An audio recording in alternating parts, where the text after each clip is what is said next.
Good morning students. Exercise 4.7 आपको हम बता दिए गए थे। सवाल नंबर 8 तक बता दिए गए थे। सवाल नंबर 9 कह रहा है एक आयताकार खेत का विकर्ण उसकी छोटी भुजा से 60 मीटर अधिक लंबा है। यदि बड़ी भुजा छोटी भुजा से 30 मीटर अधिक हो तो खेत की भुजाएं ज्ञात कीजिए। आप क्या करेंगे, सबसे पहले छोटी भुजा मानेंगे। माना आयताकार खेत की छोटी भुजा, माना आयताकार खेत की माना आयताकार खेत की छोटी भुजा, माना आयताकार खेत की छोटी भुजा, माना आयताकार खेत की छोटी भुजा कितनी मानेंगे, x सेंटीमीटर। अगर छोटी भुजा 1 सेंटीमीटर है, अब देखो क्या कह रहा है, एक आयताकार खेत का विकर्ण उसकी छोटी भुजा से 60 मीटर अधिक है तथा बड़ी भुजा 30 मीटर अधिक है। इसलिए आयताकार खेत की बड़ी भुजा कितनी हो जाएगी, x plus 30 metre, x plus 30 metre. यहाँ पे क्या हो जाएगा, मीटर। ठीक, अब देखो क्या कह रहा है, आयताकार खेत का विकर्ण उसकी छोटी भुजा से 60 मीटर अधिक है। इसलिए आयताकार खेत का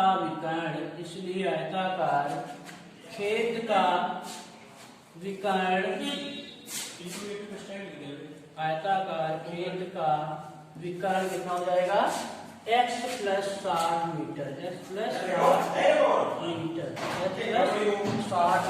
अब देखो मान लीजिए कोई आयताकार ऐसे भी, ठीक, ऐसे आयताकार कोई खेत है A B C D।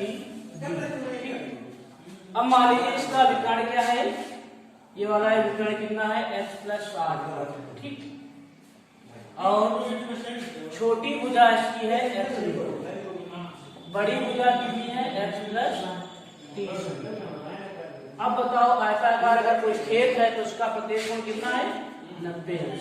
अगर आप समकोण त्रिभुज ABCD ले लें, क्या ले लिए, समकोण त्रिभुज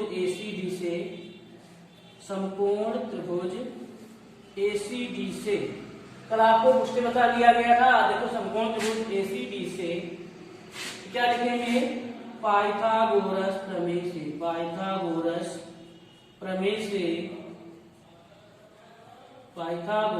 प्रमेय से क्या आएगा, कर्ण का स्क्वायर लंब का स्क्वायर प्लस आधार का स्क्वायर। कर्ण बताओ इसमें क्या है, कर्ण AD है, कर्ण क्या है, AD। x प्लस 30, x कर्ण क्या है, x प्लस 60, कर्ण क्या रहेगा, x प्लस 60 का स्क्वायर। लंब क्या है, x मीटर, x का स्क्वायर। आधार क्या है, x प्लस 30। अब देखो a स्क्वायर मतलब x square plus b square मतलब 60 का स्क्वायर प्लस 2ab बराबर x स्क्वायर प्लस 30 का स्क्वायर प्लस 2x में 30। अब देखो इधर x square plus 3600 plus 120x बराबर में क्या आ जाएगा, जोड़ दीजिए 2x स्क्वायर प्लस 900 प्लस क्या आ जाएगा, 60x, कितना आ जाएगा, 60x। अब देखो अब सबको उधर ले जाना है, 2x स्क्वायर प्लस 900 लिखा है प्लस 60x, ये माइनस का आ जाएगा, x स्क्वायर माइनस 3600 माइनस का 120 बराबर 0। कोई दिक्कत। अब देखो इधर 2x स्क्वायर क्या हो जाएगा, यहाँ पर x स्क्वायर क्या हो जाएगा, x स्क्वायर, ये तुम्हारा 60 है, कितना 120 तो माइनस का 60 है। अब देखो 10 का 900, 3600, यहाँ कितना आ जाएगा माइनस का 2700। अब आपको फैक्टर करना है कि 2700 की ऐसे फैक्टर करो कि गुणा करने पर 2700 आए, घटाने पर 60 आए, तो 9 तिया 27, तो x स्क्वायर माइनस 90 माइनस 9 तिया 27 इंटू 2700 बराबर 0। अब देखो x square minus 90x plus 30x minus 2700 बराबर 0। x का मान लोगे तो क्या आ जाएगा x माइनस 90, 30 का मान लोगे तो क्या आ जाएगा x 3 नंबर 27 कितना आ जाएगा 3 नंबर 27 90 बराबर 0। तो कितना आ गया आपका। अब देखो आप कितना आ गया, तो देखो x माइनस 90 बराबर 0, तो x बराबर कितना आ जाएगा 90, और x प्लस 30 बराबर 0, x बराबर क्या हो जाएगा माइनस 30, माइनस 30 क्या हो जाएगा अमान, माइनस 30 क्या हो जाएगा अमान, x बराबर 90 आ गया। अब बताओ पूछ क्या रहा है, पूछ रहा है कि भुजाएं ज्ञात कीजिए, तो खेत की भुजा कितनी आ जाएगी x बराबर कितना 30 90, तो आयताकार खेत की छोटी भुजा 90, खेत की बड़ी भुजा 120, अगर खेत का विकर्ण पूछे तो 150। क्या लिखोगे, आप एक बार देख लें क्या किया गया। सबसे पहले आयताकार खेत की छोटी भुजा मानी गई, फिर खेत की बड़ी भुजा, फिर खेत का विकर्ण आपसे लगा दिया गया, इसका विकर्ण आया, इसका मान यहाँ से निकल आया। तो आप क्या करोगे, आप यहाँ पर लिख सकते हो अतः, नीचे क्या लिखोगे अतः आयताकार खेत की छोटी भुजा x मीटर थी तो कितना आ जाएगा 90 मीटर, कितना आ जाएगा 90 मीटर। अतः अगर विकर्ण बड़ी भुजा कितनी आ जाएगी 90 प्लस 30 कितना आ जाएगा 90 प्लस 30 कितनी आ जाएगी 120 मीटर। अतः आयताकार खेत का विकर्ण कितना आ जाएगा 90 प्लस 60 कितना आ जाएगा 150 मीटर। दिक्कत आप लिख सकते हैं इसे। देखो सवाल नंबर 10, दो वर्गों के क्षेत्रफलों का योग 468 मीटर स्क्वायर है, यदि उनके परिमापों का अंतर 24 मीटर हो तो दोनों वर्गों की भुजाएं ज्ञात कीजिए। कोई दो वर्ग हैं, सबसे पहले वर्ग का क्षेत्रफल क्या होता है भुजा स्क्वायर, वर्ग का परिमाप क्या होता है 4 भुजा। सवाल नंबर 10, माना दो वर्ग हैं, माना पहले वर्ग की भुजा, माना पहले वर्ग की भुजा, वर्ग की भुजा कितनी है x centimetre, metre centimetre metre में है, ठीक। फिर माना दूसरे वर्ग की भुजा, वर्ग की भुजा लिख लिए भाई, तो दूसरे वर्ग की भुजा कितनी आ जाएगी y मीटर। अब देखो पहली कंडीशन क्या कह रहा है, दो वर्गों के क्षेत्रफलों का योग, दो वर्गों के क्षेत्रफलों का योग 468 मीटर स्क्वायर है। तो देखो पहले वर्ग का क्षेत्रफल सूत्र क्या होता है भुजा स्क्वायर, भुजा स्क्वायर मतलब क्या x square, x square metre square, ठीक। दूसरे वर्ग का लिख रहे हैं, लिखना तो जरूरी नहीं होता है। दूसरे वर्ग का क्षेत्रफल क्या होता है भुजा स्क्वायर, तो क्या जाएगा y मीटर स्क्वायर, ठीक। पहली शर्त के अनुसार, फर्स्ट शर्त के अनुसार, शर्तानुसार, ठीक। क्या है दो वर्गों के क्षेत्रफलों का योग, दो वर्गों के क्षेत्रफलों का योग 468 मीटर है, मतलब क्या x square plus y square कितना 468 मीटर, ठीक। ये पहली कंडीशन हो गई, ठीक। अब देखो इधर, अब सेकेंड शर्त के अनुसार, सेकेंड शर्तानुसार, सेकेंड शर्त के अनुसार क्या हो जाएगा, देखो कह रहा है कि इनके परिमापों का अंतर, तो वर्ग का परिमाप क्या होता है 4 गुणे भुजा, तो मान लेते हैं 4x माइनस 4y बराबर कितना 24 मीटर। अब बताओ 4 कॉमन मिल जाएगा तो क्या आ जाएगा x माइनस वाई 34, तो 4 छंग 34, एक्स माइनस वाई कितना आ गया 6, एक्स माइनस वाई बराबर कितना आ गया 6। अब बताओ अगर आप यहाँ से x का मान निकालें तो कितना आ जाएगा 6 प्लस वाई, कितना आ जाएगा 6 प्लस वाई। तो x का मान समीकरण फर्स्ट में रखने पर या y का मान निकालने से क्या आ जाएगा, कुछ भी निकाल सकते हो, x माइनस 6 बराबर y।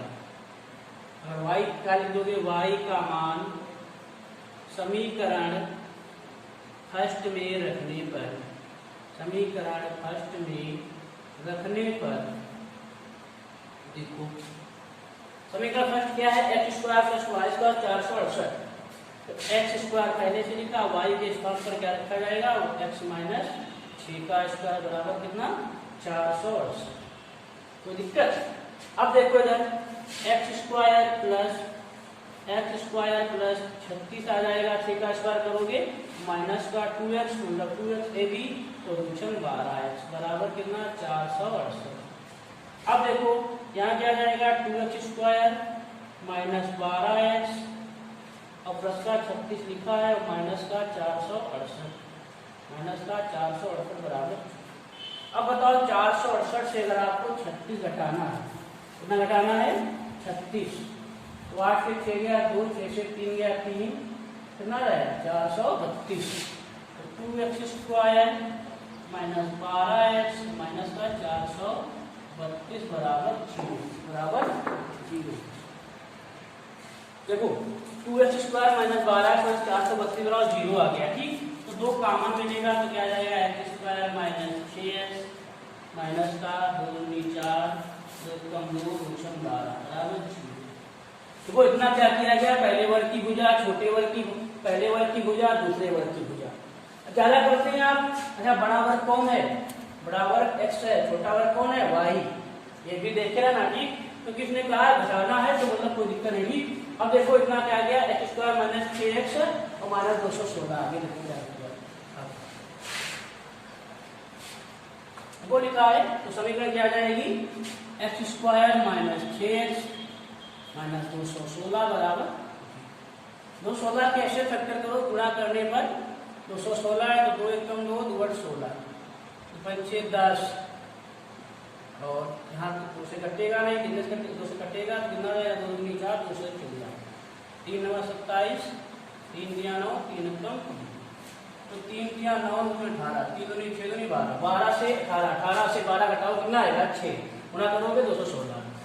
X square minus 18x minus 12x minus 216 बराबर x square minus 18x plus का 12x माइनस का 216 बराबर 0।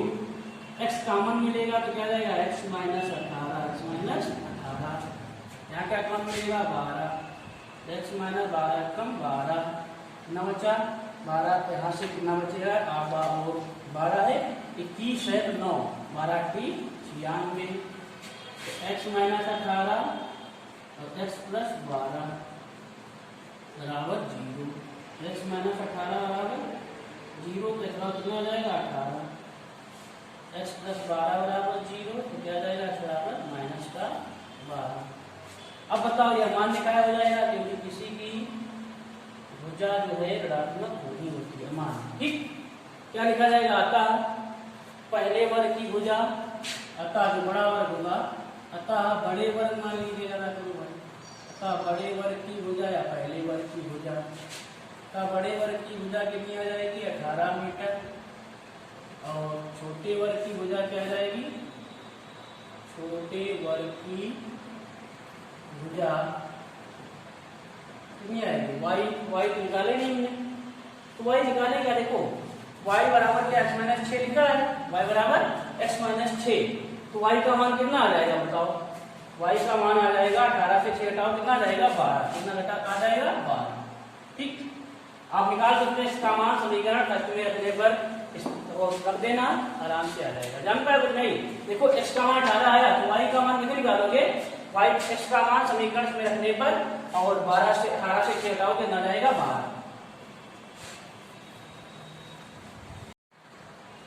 देखो सवाल नंबर 9 हो गया। 10 सवाल नंबर 11 देखो, कह रहा है कि क्या एक ऐसी आम की बगिया बनाना संभव है जिसकी लंबाई चौड़ाई के दुगने से दुगनी हो, उसका क्षेत्रफल 800 मीटर हो, तो उसकी लंबाई और चौड़ाई ज्ञात कीजिए। तो क्या करोगे, सबसे पहले माना बाग है कि बगिया, माना बगिया की चौड़ाई कितनी, x मीटर। माना बगिया की चौड़ाई x मीटर, इसलिए बगिया की लंबाई कुछ कह रहा होगा कितनी है, बगिया की लंबाई चौड़ाई से दुगनी हो, लंबाई चौड़ाई से दुगनी हो, मतलब क्या 2x मीटर। अब देखो खुद अभी दुगनी आ जाएगा, तो क्या ऐसी बगिया किसकी लंबाई दुगनी हो तो उसका क्षेत्रफल 800 मीटर स्क्वायर है। तो देखो बगिया का जो क्षेत्रफल है, आयताकार बगिया है, बताया है लेकिन अलग अलग लंबाई तुलना है तय करें। तो बगिया का क्षेत्रफल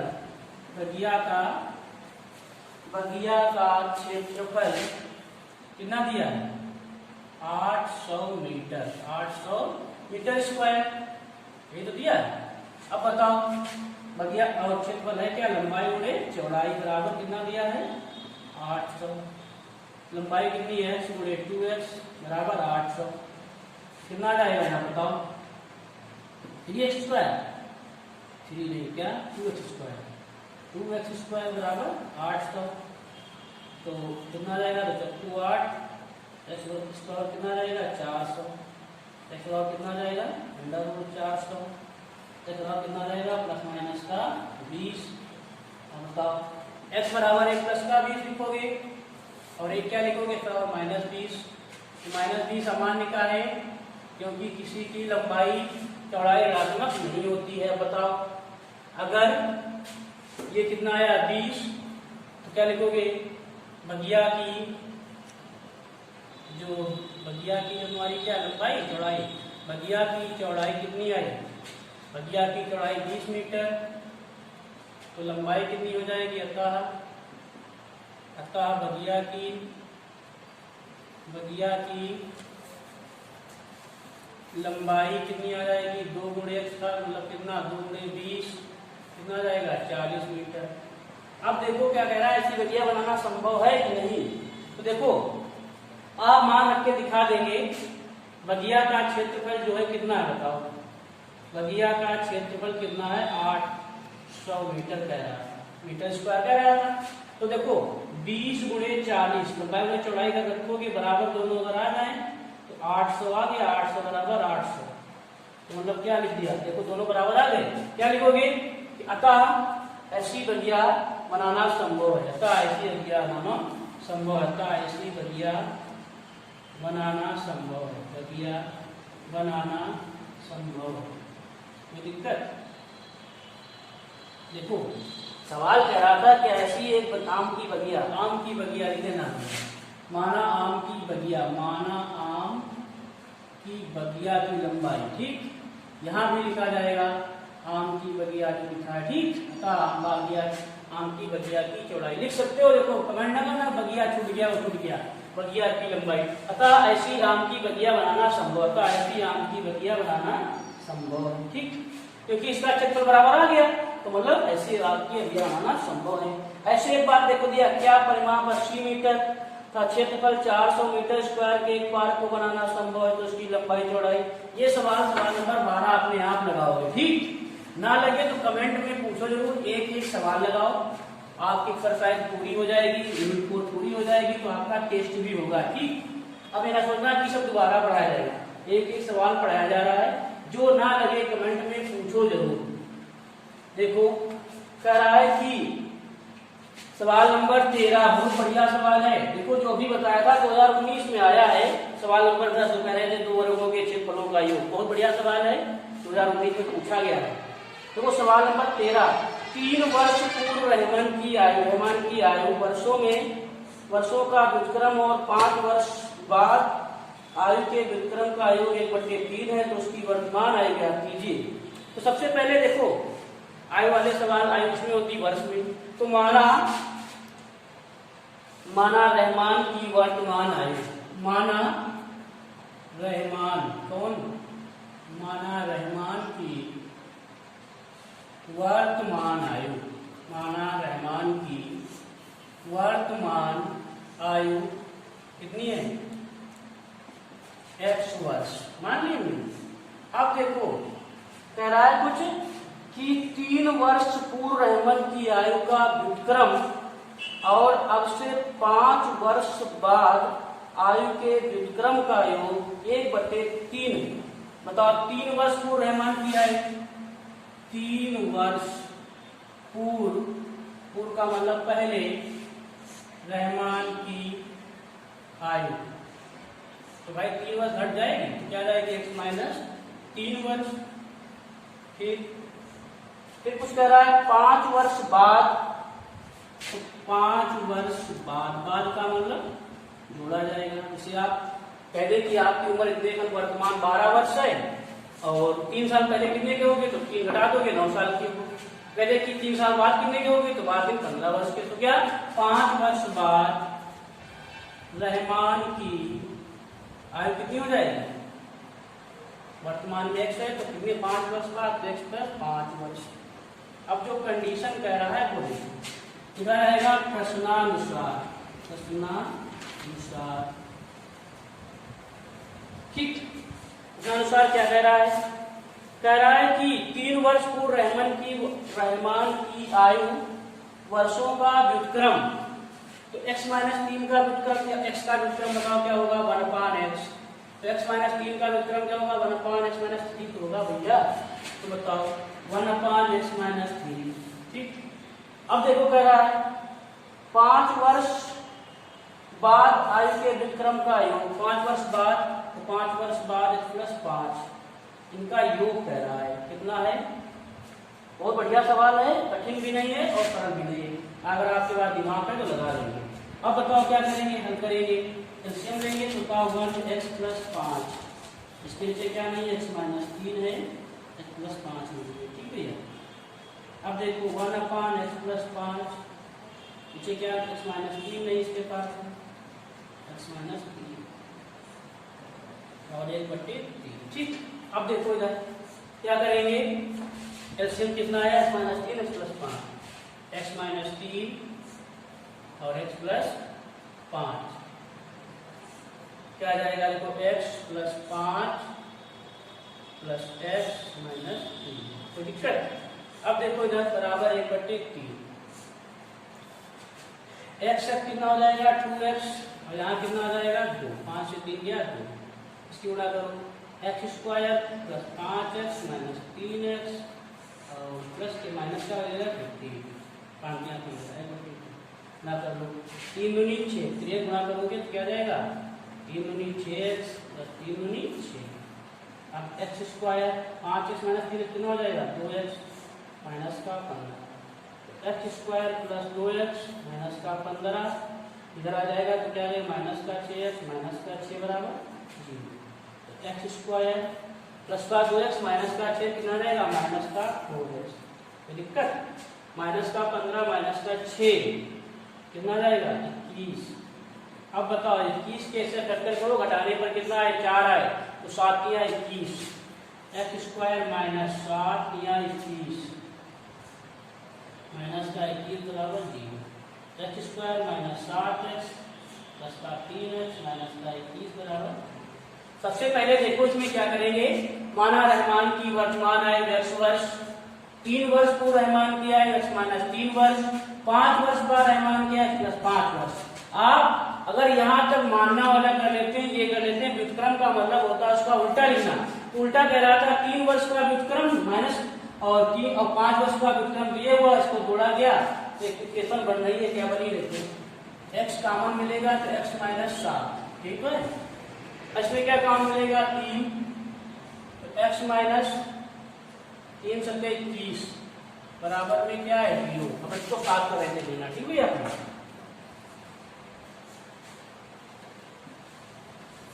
देखो x माइनस 7 और x प्लस 3 बराबर 0। अब बताओ दो मान लेंगे फिर x माइनस 7 बराबर 0, तो इस बार कितना आ जाएगा 7, x प्लस 3 बराबर 0, इस बराबर -3। -3 अमान होगा काहे, क्योंकि भाई -3 अमान मतलब वो तो कोई भी है अमान कुछ तो वर्ष का होगा। -3 मतलब किसी की आयु ऋणात्मक नहीं होती है, लिख सकते हो किसी की आयु ऋणात्मक नहीं होती है, इसलिए -3 अमान है। x का मान कितना आ गया 7। अतः रहमान की वर्तमान आयु, कितनी हो जाएगी 7 वर्ष। कितनी आएगी 7 वर्ष।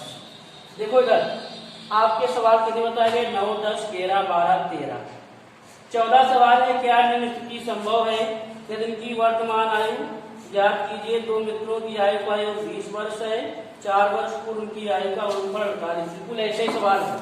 सवाल नंबर 14, 15, दो पानी के नल एक साथ एक हौज को इतने घंटे में भर सकते हैं। बड़े व्यास वाला नल हौज को भरने में कम व्यास वाले नल से 10 घंटे कम समय लेता है, तो प्रत्येक द्वारा अलग से हौज को भरने की समय ज्ञात कीजिए। आपको सभी को सवाल नंबर 9 से 15 तक लगाना है। अगर कोई भी सवाल ना लगे तो उसे पूछना जरूर, और होमवर्क समझ लो, होमवर्क यही है। और एक्सरसाइज 4.7 के जो सवाल कितने दिए गए हैं, उदाहरण 1 से 5 तक बताए गए थे, 5 से 10 तक लगाना है। 5 से 10 तक अगर कोई भी सवाल नहीं लगता है तो आप कमेंट में पूछे जरूर, ठीक। आपको 15 तक बताए गए हैं कि आपको बताए गए 13 तक है, लेकिन लगाना 15 तक है। अगर कोई सवाल नहीं लग रहा है तो आप कमेंट में पूछे, नहीं तो हम बताएंगे, ठीक।